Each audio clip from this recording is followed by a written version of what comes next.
Со букет цвеќе и жилби за успех поранешниот градоначалник на град Скопје Петре Шелегов ја дочека неговата наследничка Данела Арсовска. Арсовска седна во градоначалничката фотелја и во наредните 4 години ќе раководи со главниот град. На официјалното примопредавање на функцијата таа била запозната со сите отпочнати, а недовршени проекти. Останува избор на господја Арсовска што тоа што ќе го продолжи.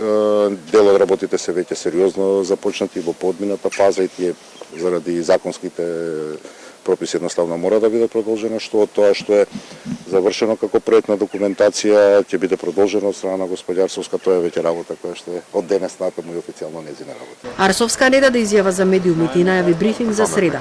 На локалните избори таа го победи Шелегов со 28.130 гласови повеќе.